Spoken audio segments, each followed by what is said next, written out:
O mês de maio tem uma data especial, especialmente reservada para se refletir sobre abusos sexuais contra crianças e adolescentes.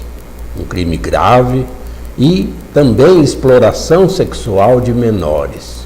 Outro assunto muito preocupante para a nossa sociedade. São esses assuntos que nós trazemos hoje para esta entrevista. O intervalo é rápido, é um minutinho só. Portões eletrônicos, câmeras de segurança, cerca elétrica, concertina, lanças, interfones das melhores marcas e rápida instalação. Você tem na Suporte Automação, residencial e comercial. Ligue 3325-3715, Praça São Sebastião 144 Barretos. Seminovos você encontra em Wagner Veículos. Compra, venda, troca e financia. Com Wagner Veículos você faz o melhor negócio. Wagner Veículos é qualidade e bom atendimento. Rua Santa Rita, 770, no Alto Sumaré, em Barretos. Rapidez e confiança em seguros para veículos, residências e empresas. Escolha Vilaça Corretora de Seguros, onde você encontra também seguros de vida, previdência e de viagens. Rua 24, 1581, entre 13 e 15. Telefone 3322-3532. De IPI, ICMS e PVA para pessoas com deficiência física e taxistas para compra de veículos. Escritório Central, Avenida 23, entre 22 e 24.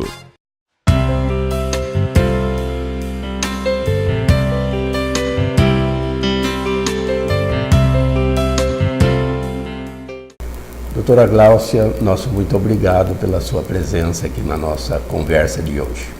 Eu que agradeço a oportunidade. É sempre bom a gente tornar relevantes esses assuntos, porque é uma forma da gente alertar a população, chamar a atenção, até porque trata-se de uma violência velada, né?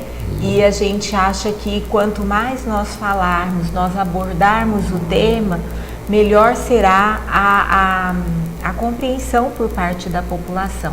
Então é um prazer, é um espaço que eu agradeço muito a oportunidade. Então, e 18 de maio foi o dia reservado, um dia nacional de combate ao abuso sexual e exploração infantil, né?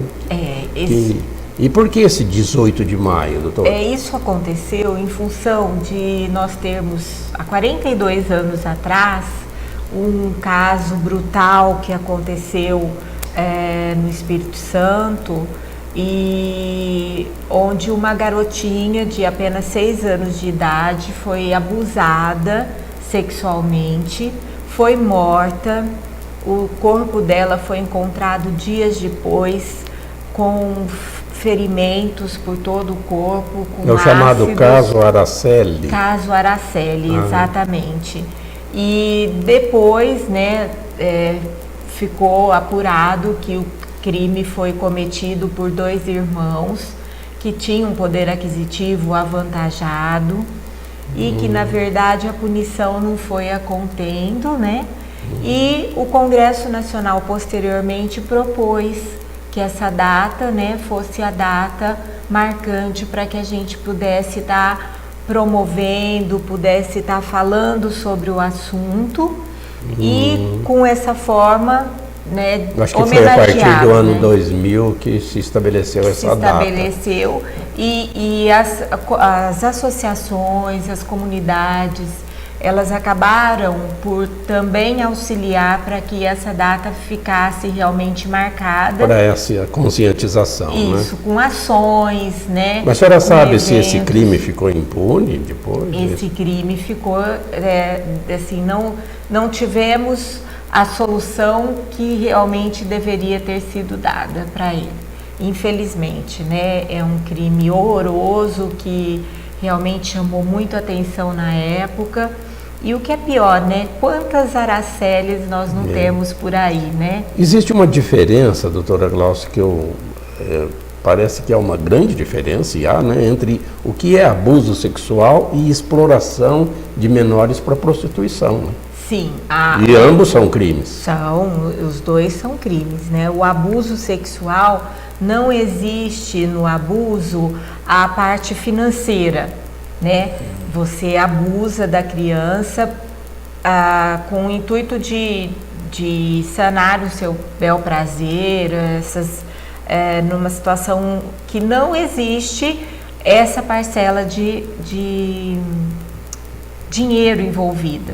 Já na exploração, já existe pessoas que ganham dinheiro em cima do abuso dessas crianças e adolescentes. E esse tipo de exploração sexual para prostituição é mais frequente em alguma região específica do nosso país? Olha, no Norte e Nordeste nós temos mais registros, mas nós não podemos nos enganar e simplesmente achar que isso não está presente na nossa região, por exemplo.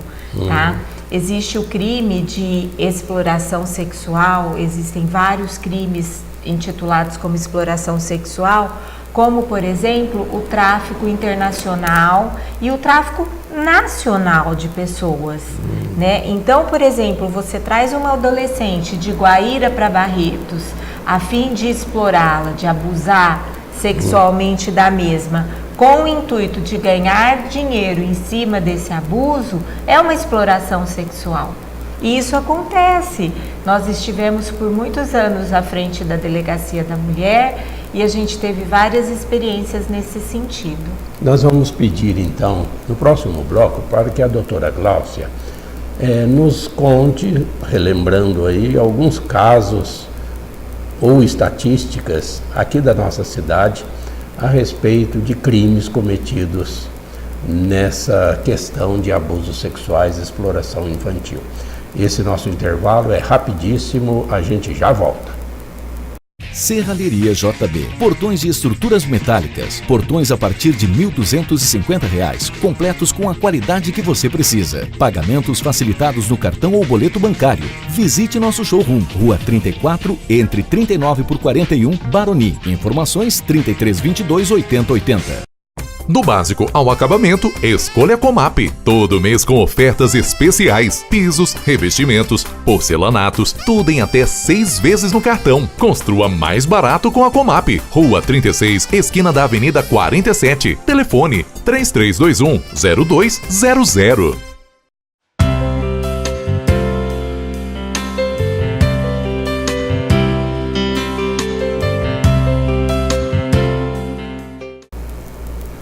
E nós pedimos agora então para a doutora Gláucia nos contar alguns casos na sua experiência de muitos anos na Delegacia de Defesa da Mulher e casos assim de abusos sexuais contra menores. Eu tive na verdade um caso bem emblemático que me marcou muito, foi um caso de exploração sexual. Havia um estabelecimento comercial que acolheu uma menor, na época a menina tinha 12 anos apenas, e a gente teve a denúncia através da avó. A menina era de Taquaritinga, e quando a avó chegou a nos procurar na delegacia, ela já veio com a informação de que a menina havia vindo para Barretos com o intuito de se prostituir, tá? E nós tínhamos por praxe fazermos diligências nessas casas de prostituição, que por si só são crimes, você manter uma casa de prostituição, mas é muito difícil a gente pegar no flagrante, a gente poder estar tipificando certinho o ilícito. Mas nós tínhamos conhecimentos de alguns locais bem emblemáticos, né, que realmente acolhiam essas sempre clandestinos, às vezes, né? E nós então estivemos no local e acabamos logrando o êxito, né, de encontrar a menina. Ela havia acabado de manter relação sexual. Nós apreendemos no dia, inclusive, o lençol que ela havia usado, né, e ela foi devolvida então para a vozinha dela e... Mas fora esses casos, esse caso específico, a senhora tem, assim, números ou alguma estatística, nem que se for aproximada, da frequência desses casos na cidade aqui de Barretos? Olha, eu não tenho um número específico, mas eu posso te garantir, durante anos e anos à frente da Delegacia da Mulher, que nós temos muitos casos. E mesmo assim, esses casos não representam a totalidade. E às vezes é por próprios parentes ou familiares. Infelizmente, né, o agressor, quem comete o ilícito, na maioria dos casos, ele está envolvido familiarmente falando. Quando não, é um amigo muito próximo da família, o que dificulta ainda mais a vítima em vir a relatar os fatos, porque para quem que ela vai socorrer, né? Então a gente fala muito nas palestras a necessidade da vítima se manifestar e procurar ajuda com os professores, que são pessoas que estão diretamente ligadas à vítima. O professor automaticamente ele acaba entrando em contato com o conselho tutelar. E às vezes os pais ou professores sabem discernir, né, quando há indícios de comportamento desses menores já demonstrando que estão sofrendo algum tipo de abuso. Existem uma série de características, né, que a gente pontua. Olha, uma criança extremamente pacata na escola, uma criança amável, de repente torna-se uma criança agressiva, uma criança rebelde. Esses casos, quando são descobertos ou denunciados, são apurados, mas envolve outros órgãos também de defesa dos menores, não só o CRAM, que é um centro de referência de atendimento à mulher, mas também o Conselho Tutelar e a própria delegacia. Sim, o CRAM, o Conselho Tutelar, ele é um parceiro ímpar nesses casos, porque muitas vezes a denúncia chega primeiro para eles e depois que vai haver o encaminhamento para a delegacia, onde os fatos serão apurados, né? O CRAM trabalha no atendimento à mulher, mas nós também damos um suporte a toda a família, principalmente na esfera psicológica, né? Porque uma criança submetida a um abuso nesses moldes, né? Ela realmente acaba precisando de um acompanhamento, ela acaba precisando de toda uma sustentabilidade para que ela se fortaleça, ela enfrente realmente o problema, porque trata-se de um trauma que acompanha a mesma, né, a criança, o adolescente, pro resto da vida dela, né? Exatamente, é esse o assunto até que nós vamos abordar no próximo bloco, porque há essa necessidade de denúncia e às vezes até familiares se recusam a fazer essa denúncia. Vamos tratar desse assunto. O intervalo, mais uma vez, é rapidíssimo e nós já continuamos. Artigos escolares e para escritórios você encontra com certeza na Papelaria do Estudante, com mais de 20 mil itens para bem atendê-lo, com rapidez e qualidade. Papelaria do Estudante, Avenida 29, entre 26 e 28. Telefone 3322-8252.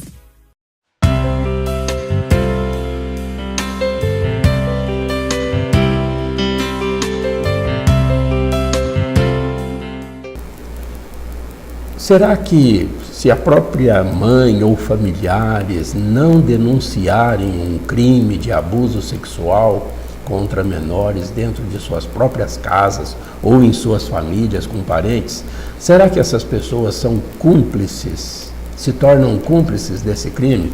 Nós gostaríamos que a doutora Glaucia explicasse isso para nós. Nós temos que apurar certinho, cada situação é uma situação. Eu tenho um caso que nós apuramos durante o tempo que eu estive na delegacia, em que a menina nos relatou ter sido abusada sexualmente no interior da escola por um coleguinha, e que o coleguinha teria ido embora para a Espanha e em função desse abuso ela teria ficado grávida. Uma história extremamente confusa. Parece inventada, né? Inventada e que corroborada pela mãe, né? E no decorrer da apuração dos fatos, o que nós percebemos, o que nós comprovamos, foi que, na verdade, ela foi abusada pelo próprio padrasto.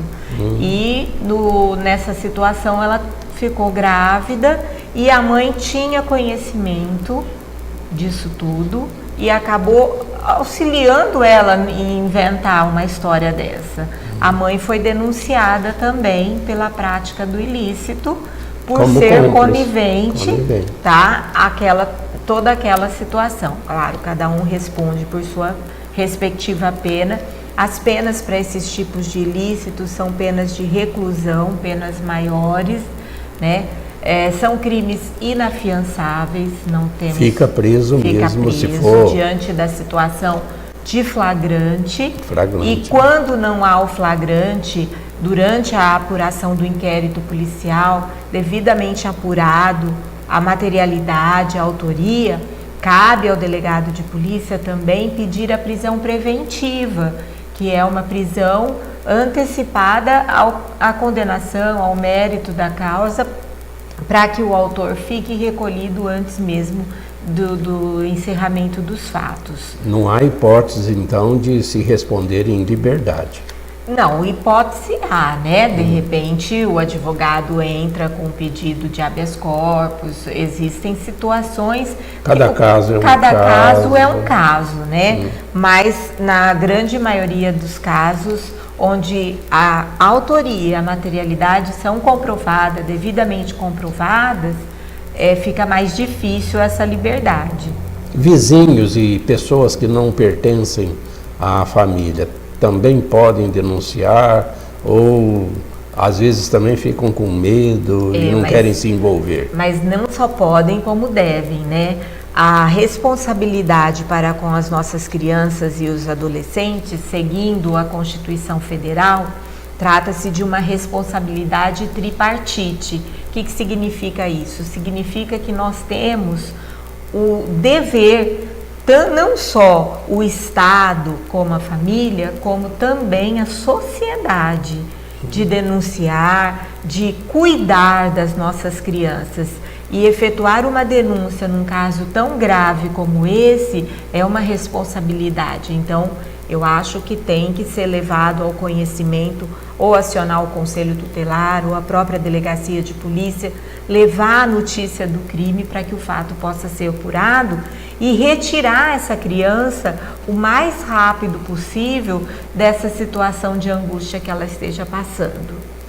Geralmente também essas crianças, inclusive, são ameaçadas, né?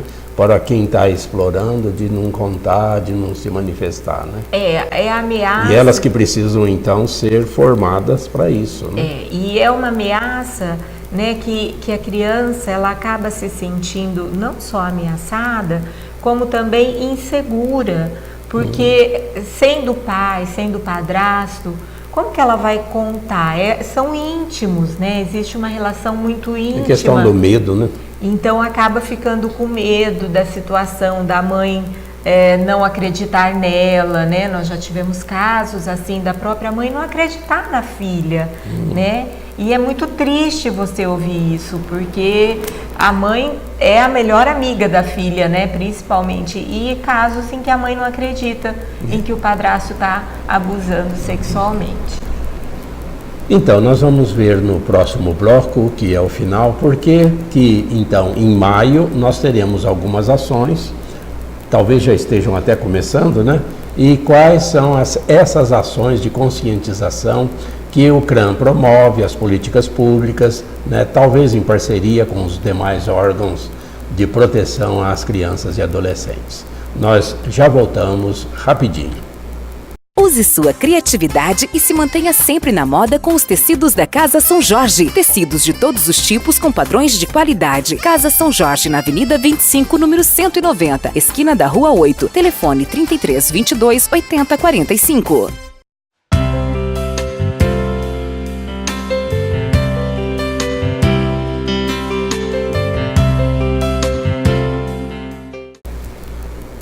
Com certeza, o dia 18 de maio é uma data, é um dia que passa. Mas essa preocupação tem que ser constante, claro, o ano todo, porque se trata de proteção aos menores. Sejam crianças que, às vezes, desde bebês, já são abusados, infelizmente, até a idade mesmo da adolescência, né? E os menores precisam ser protegidos, porque sobram traumas para toda a vida da pessoa que passa por essas más experiências. Então, agora pedimos para a doutora Gláucia nos explicar o que o CRAM e outros órgãos, né, parceiros, tem preparado e tem feito nos últimos anos para essa conscientização da sociedade? Olha, o CRAM é recente ainda, né? Mas eu, enquanto titular da Delegacia de Polícia de Defesa da Mulher, eu sempre participei, já há 5 anos, eu venho participando, ministrando palestras em algumas escolas, juntamente com a Pastoral da Mulher Marginalizada, que é um programa onde a dona Nivalda é a presidente, e ela desenvolve então essa forma de falar sobre o tema. São escolhidas algumas escolas. Esse ano, por exemplo, nós já fizemos as palestras foram feitas no Valois, no Benedito e no São Francisco. Esses alunos ouvem as palestras, a gente fala sobre o abuso sexual, a gente fala sobre a exploração, fala principalmente as características de um adolescente que veio eventualmente a ser abusado sexualmente, para que eles possam estar refletindo. Às vezes acaba surgindo questionamentos, não a respeito deles, mas de alguém que eles têm contato, conhecem. E esses alunos, eles elaboram uma redação. Essa redação, então, é escolhida, cada escola concorre com as redações, e elas são, este ano a Unifeb vai fazer a escolha, serão escolhidas 3 redações e serão presenteadas com bicicleta, tablet, computador, e é uma forma de fazer com que a criança e o adolescente reflita sobre os casos. Essa premiação, no caso, é no dia 18? É no dia 18, que a gente comemora na Unifeb. Então, as escolas que participaram se reúnem, tem até torcida. É uma forma de chamar a atenção do jovem, né? Porque realmente tratar desse assunto não é fácil. É muito delicado, né? É muito delicado. Eles acabam achando graça, ao mesmo tempo eles ficam assustadíssimos com a nossa fala, né? Eles acabam colocando situações que a gente escuta e que a gente imagina que não é uma situação comum deles colocarem, então que realmente eles já passaram por experiências ruins, né? Então é uma forma de tratar o assunto. Mas são palestras que foram desenvolvidas nessas 3 escolas. Nessas 3 escolas. Não há como, então, estender isso para toda a rede educacional. Cada ano são feitas em 3 escolas, né? Eu, enquanto coordenadora do CRAM, eu me coloco à inteira disposição, independente do programa que é feito, para a gente lembrar a data, comemorar, não sei se é o termo correto, comemorar, mas eu acho assim, que é uma forma de marcar essa data, né? Para essa reflexão, né? O CRAM, ele tem como políticas públicas palestras, né? Então eu faço muita palestra, tanto na questão da violência contra a mulher, na questão da violência contra o idoso, nos casos de abuso sexual. E de preferência, né? Precisa atender mais as crianças do ensino fundamental, né? Sim. Desde pequenas, né? A gente coloca assim à disposição os nossos serviços para que isso possa ser estendido para outras escolas também. Ok. Então, nós queremos agradecer de coração a doutora Gláucia por ter vindo aqui hoje conversar conosco a respeito desses temas. Nosso muito obrigado, viu, doutora Gláucia? Dispõe. Eu que agradeço a oportunidade. O CRAM, Centro de Referência de Atendimento à Mulher, é um serviço novo na nossa cidade. Está funcionando ali no prédio da antiga prefeitura, no né? prédio da antiga prefeitura, na sala 40, e fica à disposição para todos a população que queiram informações jurídicas, psicológicas, que realmente tenham sofrido algum tipo de violência, para que a gente possa estar auxiliando. Muito bem, nós ficamos por aqui e em breve mais entrevistas com respeito à fé e cidadania. Até mais.